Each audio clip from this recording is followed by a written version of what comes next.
మీ బంగారం తాకట్టులో ఉందా? విడిపించుకోలేక ఇబ్బందులు పడుతున్నారా? అయితే మీ బంగారాన్ని వెంటనే విడిపించి కొంటాం. గణేష్ గోల్డ్. మీరు సంప్రదించాల్సిన ఫోన్ నంబర్లు 9160-266-916, 8712619507. సార్ ఇప్పుడు చాలా మందికి క్యాన్సర్ అనేది ఒకప్పుడు 1-2% వస్తే Yes. అమ్మో క్యాన్సర్ వచ్చేసిందని భయపడేవాళ్ళు. ఇప్పుడు Yes. క్యాన్సర్ అంటే ఆహా క్యాన్సర్ అని కామన్ అయిపోయింది. Yes. ఇంకా Yes. క్యాన్సర్ అనేది జన్యుపరంగానే వస్తుంది అంటే వంశపారపర్యంగా క్యాన్సర్ అనేది వస్తుందంటారా? ఎస్.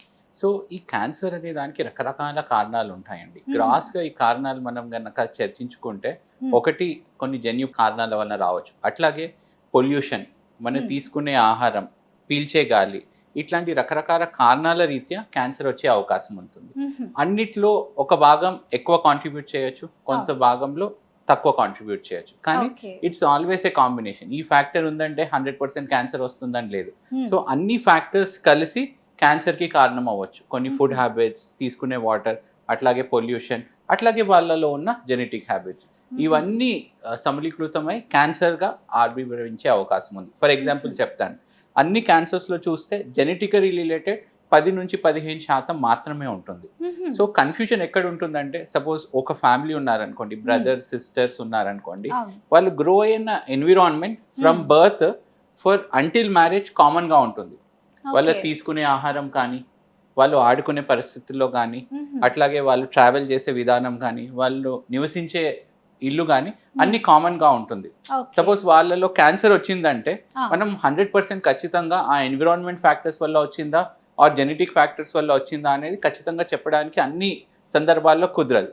కానీ మనం ఏం చేస్తామంటే, మన దగ్గర కొన్ని జెనెటిక్ టెస్ట్ ఉన్నాయండి. అంటే క్యాన్సర్ వచ్చిన వాళ్ళలో మనం ఏం చేస్తామంటే, ఒక రక్త పరీక్ష తీసి క్యాన్సర్ కి కారణమైన జీన్స్ ఏమైనా ఉన్నాయా లేదా అనేది మనం పరీక్షిస్తాం అనమాట. ఆ genes as of now are incomplete అనమాట. అంటే అన్ని కారణాలు మనం తెలుసుకోలేకపోయినా కానీ కొన్ని పర్టికులర్ జీన్స్ మాత్రం మనము తెలుసుకునే అవకాశం ఉంది. ఫర్ ఎగ్జాంపుల్ రొమ్ము క్యాన్సర్లో BRCA1, BRCA2 జీన్ కానీ, కోలన్ క్యాన్సర్లో APC జీన్ కానీ, అట్లాగే గర్భసంచి క్యాన్సర్లో HNPCC జీన్ కానీ, ఇట్లాంటి కొన్ని క్యాన్సర్స్లో మనకు కొన్ని జీన్స్ ఖచ్చితంగా కాజ్ చేస్తాయనే ఇన్ఫర్మేషన్ ఉంది. సో క్యాన్సర్లో కూడా చాలా టైప్స్ ఉన్నాయి. ఎస్. సో క్యాన్సర్ అనేది ప్రతి బాడీ పార్ట్కి రావచ్చండి. From top to bottom, skin cancer, mouth cancer, lung cancer, liver cancer, blood cancer.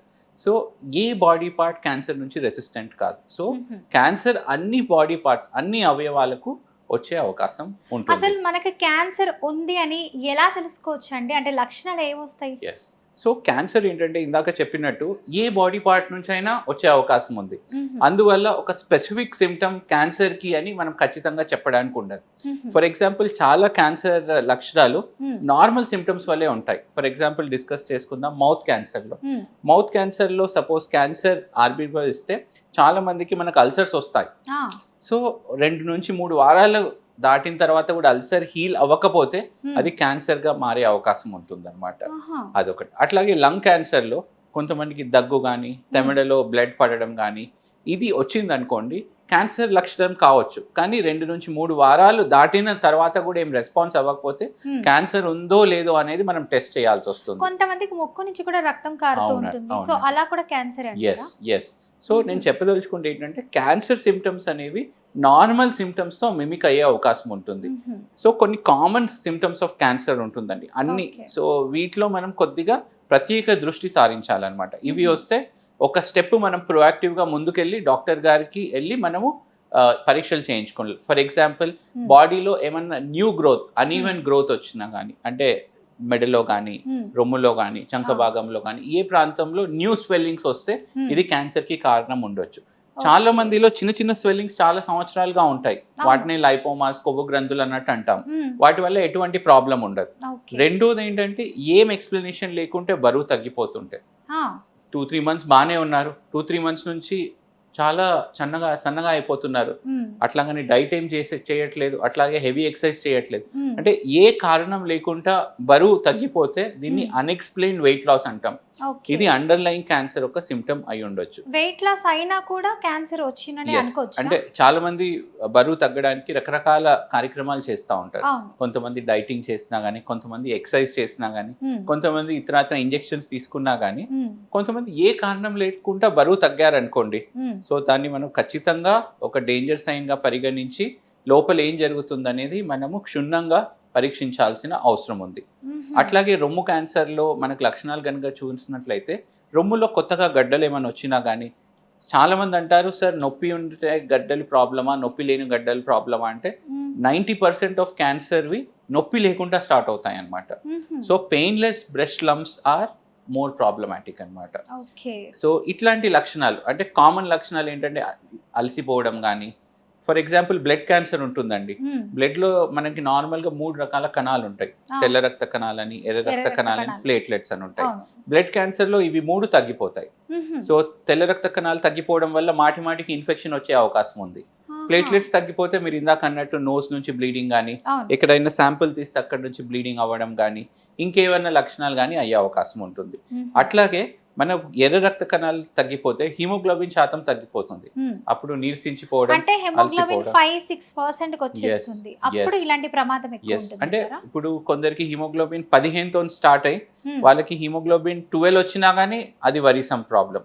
కొంతమందికి బేస్ లైన్ హిమోగ్లోబిన్ 10 ఉంటుంది, వాళ్ళలో 5 వస్తే ప్రాబ్లం. అంటే హిమోగ్లోబిన్ శాతం తగ్గుతుంటే that is much more problematic అన్నమాట. ఇప్పుడు ఆర్బీసీ, డబ్ల్యూబీసీ అండ్ ప్లేట్లెట్స్ ఎంత ఉంటే బెటర్ అంటారు? సో ఒక రేంజ్ ఉంటుందండి. అంటే సపోజ్ మనము డబ్ల్యూబీసీ తెల్ల కణాలు చూసుకుంటే 4,000 నుంచి 12,000 లోపు ఉందంటే నార్మల్గా పరిగణిస్తాం. అట్లాగే ప్లేట్లెట్స్ 1,50,000 పైన ఉంటే నార్మల్గా పరిగణిస్తాం.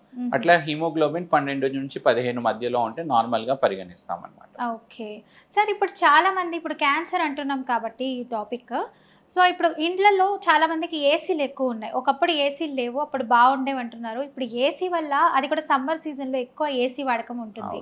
సో దాని వల్ల కూడా మనకి స్కిన్ డిసీజెస్ వస్తాయి, స్కిన్కి క్యాన్సర్ వస్తుంది అంటున్నారు, నిజమేనా? ఎస్. సో ఏసీల వల్ల మనకు క్యాన్సర్, స్కిన్ క్యాన్సర్ వస్తుంది అనేది నిరూపితమైన ఫ్యాక్ట్ కాదండి.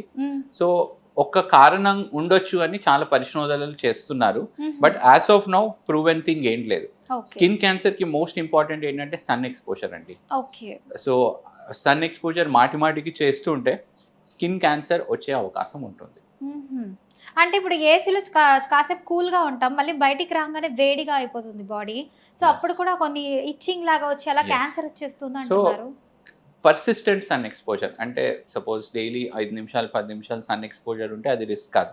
మీకు ఫర్ ఎగ్జాంపుల్ చెప్తాను, వెస్టర్న్ కంట్రీస్ లో వాళ్ళు వైట్ గా ఫేర్ గా ఉంటారు.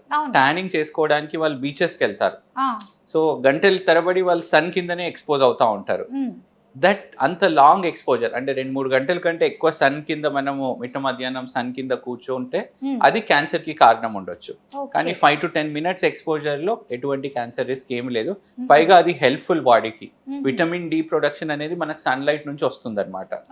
సో 5 to 10 minutes ఇప్పుడు బయట ట్రావెల్ వెళ్ళినా కానీ అది ఏమి రిస్క్ ఫ్యాక్టర్ కాదు.